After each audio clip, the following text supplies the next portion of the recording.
सारे साथी, आपको तकलीफ़ दी कि कल प्रधानमंत्री जी यहाँ पे आ रहे हैं उद्घाटन के सिलसिले में, लेकिन हमें लगता है कि ये प्रताप सिंह जी का सपना स्वर्गीय श्रीमती इंदिरा गांधी जी ने पूरा करने के लिए उसका फाउंडेशन स्टोन यहाँ पे रखा था।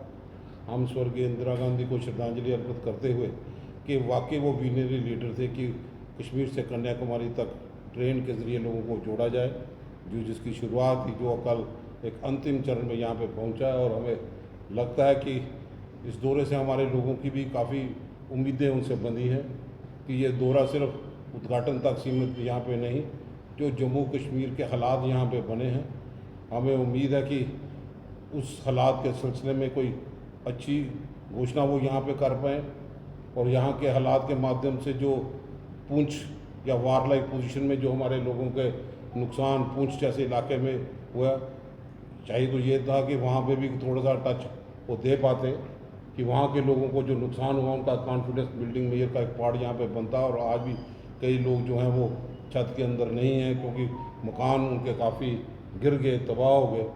फौरी तौर पे इन जो पैकेज है उसमें विलंबता यहाँ पे हुई।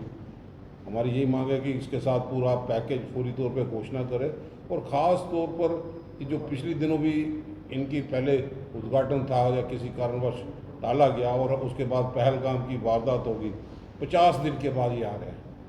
हमें सवाल तो बनता है कि वो प्रधानमंत्री जी, आपने तो यहाँ पे कई योजनाएं यहाँ पे बनाई, नोटबंदी हो, रियासत के टुकड़े किए हो कि यहाँ पे परिंदा भी पर नहीं मारेगा, लेकिन 50 दिन हो गए पहलगाम के आतंकवादियों का पता नहीं कहाँ पे वो चले गए। ये जानना हमारा एक हक यहाँ पे बनता है कि जम्मू कश्मीर में स्थिति दोबारा यहाँ पे हो पाए। और आप स्टेटहुड कब देने के लिए यहाँ पे जा रहे हैं?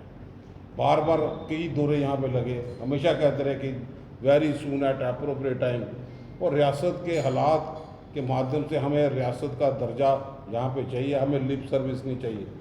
और आप लोग तो जनसभा को संबोधित करने के लिए मुलाजमों को ज़बरदस्ती बुला रहे हैं। वो आम कार्यकर्ताओं की रैली नहीं होगी, प्रधानमंत्री या कोई भी लोग आए, लेकिन आप कहीं से भी पता करो, पूरी जम्मू शहर से 7 बजे सब गाड़ियों का बंदोबस्त जम्मू शहर से, वीडियो हो, दूसरे वर्कर हो, सबको ज़बरदस्ती धकेलने का, लंच का, फिर प्रधानमंत्री भाषण करेंगे। ये आपके ज़रिए संदेश जाए कि कार्यकर्ता वहाँ पे नहीं है सुनने के लिए, क्योंकि जम्मू कश्मीर में ज़ख्म हम लोगों को मिले हैं रियासत का दर्जा तोड़ने के बाद। और 2 यूटी में फ़र्क क्यों है?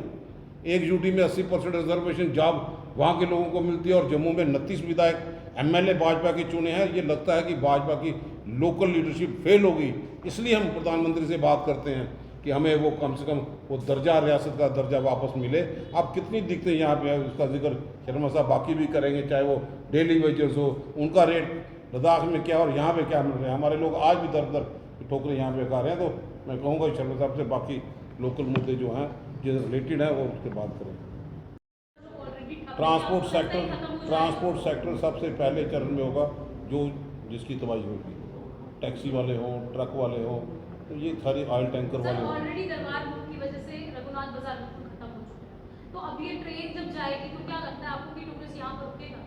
वो तो सीधा श्रीनगर जाएगा या कटरा जाएगा, जम्मू तो बिल्कुल तबाह हो चुका है। इसलिए हम गुजारिश करेंगे कि जम्मू में टूरिस्ट डेस्टिनेशन सेंटर में बड़े स्तर पर बनाने की भी ज़रूरत है, ताकि इकनॉमिकली जम्मू भी मजबूत हो। बाकी सारे सवाल तो आएंगे, इसलिए हमने आप लोगों के माध्यम से प्राइम मिनिस्टर साहब को सिर्फ याद कराने की कोशिश की कि अब स्टेटहुड बहुत ज़्यादा लंबा अरसा हो गया, इसको फौरी तौर पे वापस दे, ताकि नौजवानों की उम्मीद पे हमारे लोग अच्छे ढंग से उतर पाएँ।